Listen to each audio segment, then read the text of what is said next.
Hey folks, welcome back to Gaming Garbage, where we take a look at games, chat about the gaming news in the industry, and of course, stream for fun. Today we're taking a look at NightReign, and not just like looking at what the game is. We're talking about like why NightReign feels different and why we don't all love it. Like what has fundamentally changed about the game. Now you could say, well, it's got like different mechanics, it's a faster paced, it doesn't really have a story, which that's not entirely accurate.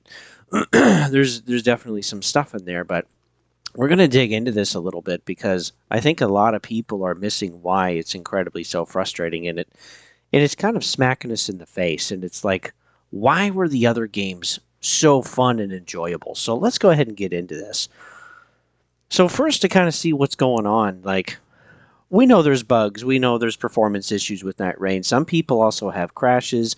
There's some janky matchmaking when you have two of you and you're looking for a third, and we see some mechanics that are kind of the same, like Fortnite or Apex, or like the circle closing in on a map or whatever. And there's also some roguelite mechanics, but like it's pretty basic. But it's like none of these are necessarily an issue because some of these games have pretty big player bases. And it could be partly too that part of the FromSoftware fan base that they've built over the last 15, 20 years is just not really suited for those other types of games, and that could be possibly a factor, but there's something else. So when we take a look at the other games from software like Bloodborne or Dark Souls or Elden Ring, we're what we're seeing is that we're seeing that all of the kind of like multiplayer options, everybody knows what their role is. So like if you lay down your sign, you're going to go in and you're going to help somebody. When you're a host and you're calling in players, you know that ultimately it's your game that you're going to lead. When you're an invader, you know that you're supposed to use the environment to your advantage and to try to take down the other players in the game. And everybody knows their role. There's nothing that's shifted or awkward or just like chaotic. There's no struggle or conflict within your team, really. Everybody knows their role. Everyone knows what they're signing up for. Now, with NightReign, everyone knows what they're signing up for, but they are worried about the experience because the most frustrating thing about NightReign so far is, of course, your team itself. It's not the gameplay. It's not the map. It's not the bosses. It's not the fact that you have a time limit or that the game isn't running perfectly, right? Which they're working on, or they've already worked on fixing some of those issues. But like what we have with NightReign is that there's no checkpoints. The difficulty goes up every night. The sessions take time. These are like 30 to 40 minutes if you make it all the way. The rewards are also based on how far you make it, so sometimes it kind of feels worthless. And then the rewards are also pretty specific to some things and also randomized. There's also RNG to the loot, and including too with like the weapon and gear drops while you're playing. And then it's got a time limit for it all. So as if that wasn't frustrating enough, now there's conflict of interest. Because in the other games like Dark Souls and Elden Ring, etc., there wasn't a conflict of interest. Everyone knew that it was to help this particular person in their game and to push forward or to disrupt it as an invader. And if you lost, no biggie, you didn't really lose anything. You just kind of burned some time, and it wasn't overly long either. It wasn't like 30 or 40 minutes of trying to like take someone down in a video game in their game usually. This time we have a conflict of interest. We have three people on your team where they're all there for themselves and they're all there for their teammates too. But sometimes these get in the way or conflict with each other. So this is why some actually run off and die constantly, get behind in levels and hinder the whole team every boss fight, and then eventually you can't get to the end, right? You increase your probability of actually losing and wasting your session. And then the rewards don't really outweigh your time because, again, there's none of those checkpoints. Some too are fighting with each other, can't decide where to go. So, yeah, they're wasting time. The team is split up. It's going all over the place. And again, you're wasting time leveling up. Sometimes, too, no one leads the team. It's just everyone just kind of stands around for a minute or a couple of minutes each time after a mini boss fight. And it's like, okay, what do we do now? So yeah, the team flounders, and again, you start wasting your time, and you don't level it up enough to actually beat the final boss. There's side quests too, which is almost impossible to communicate at this point, because again, we don't have any voice chat. I mean, we can mark locations on a map, but again, the team doesn't know that you have a side quest.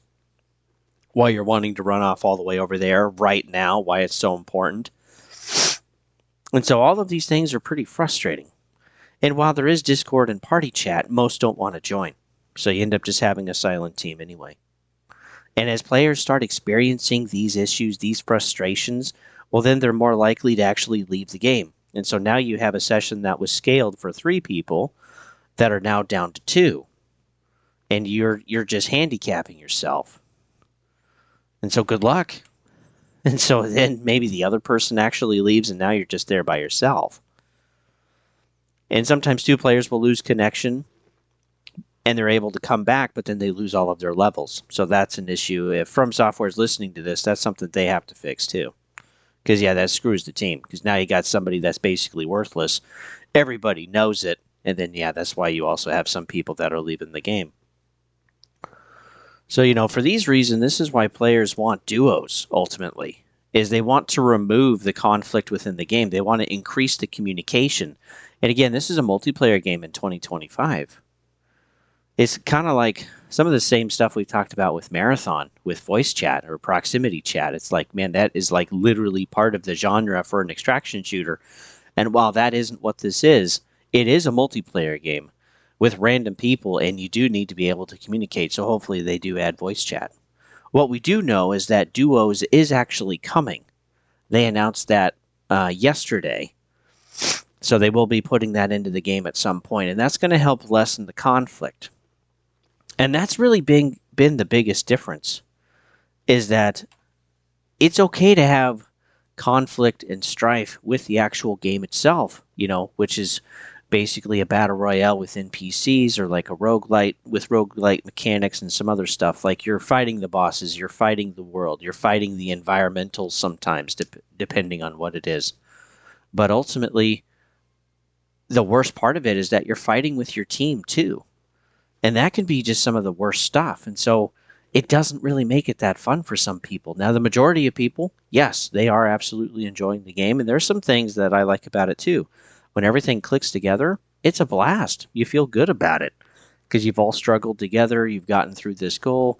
Your 30, 40 minutes has actually been worth it. And you've beaten the final boss. And that feels good. But, the conflict and the disagreements on your team, it just kind of ruins the experience for everybody. And so if FromSoftware can understand that mechanically the way the game is designed, players are going to behave a certain way, and if they can lessen the conflict within the team, that's really all we're asking for. Because we didn't have that issue in the other games, and we didn't need voice chat because we knew who was leading. We knew who we were helping. We knew that everyone else there were helpers, and that they were going to submit to the host, and like the whole team was going to go run through their little gambit as far as they could to try to defeat the boss.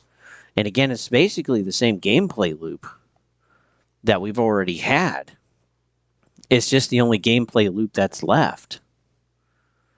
And they've made it as a smaller, cheaper, more affordable game.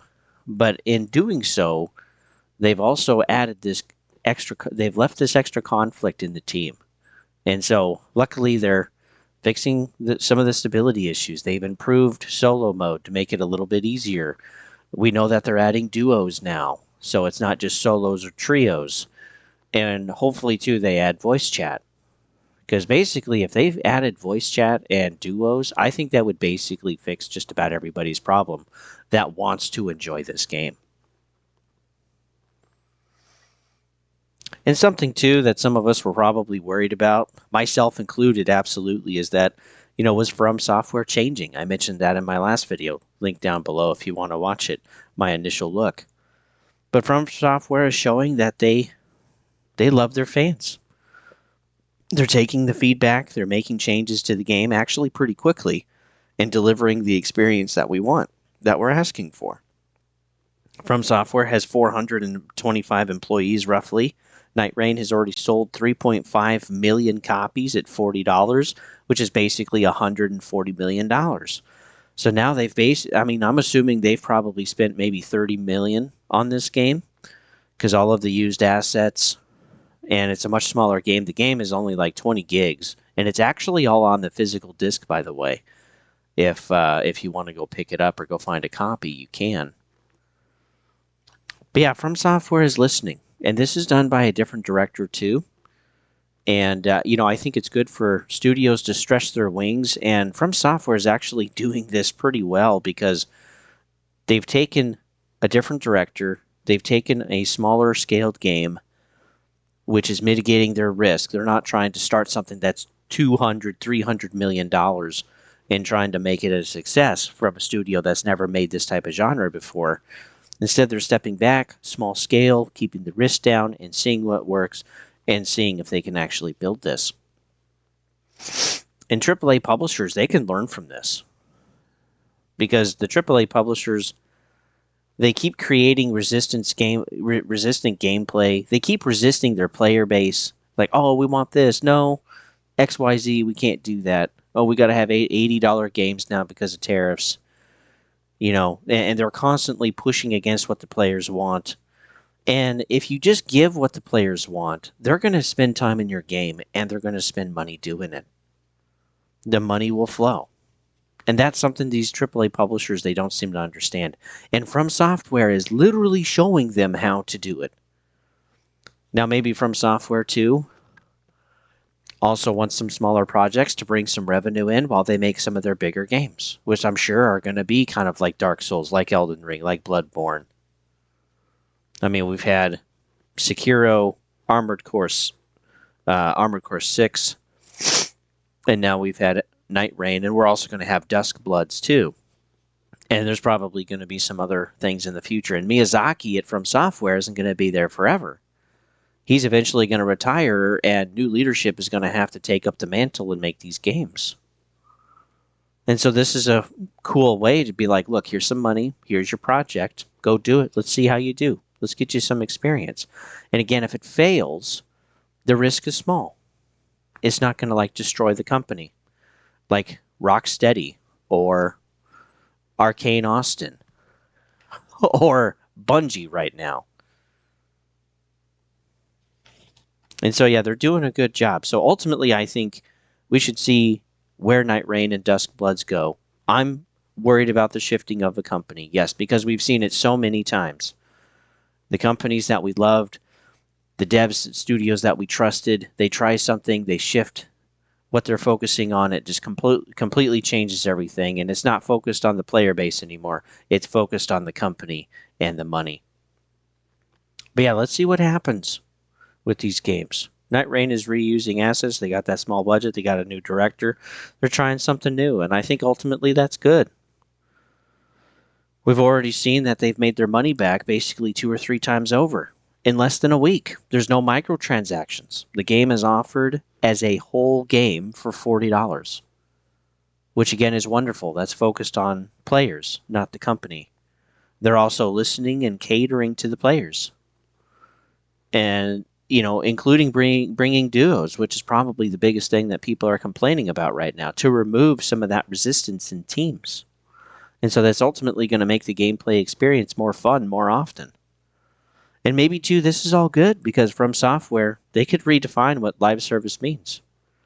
Again, we could go back to DLC only, no microtransactions, at an affordable experience that makes 200, 300, 400 times the money than what they put in. That would be great.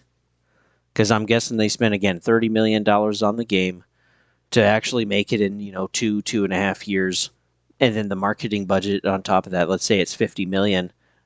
They'll easily make $150 million by the end of next week. And then they'll probably continue to make money after that because there's going to be DLC. And if they improve the experience, like adding duos, I'm probably going to buy the DLC myself. But again, I wasn't willing to take the risk initially because I was right there with some of you guys. It's like, man, is FromSoftware changing? 2 multiplayer games in a row?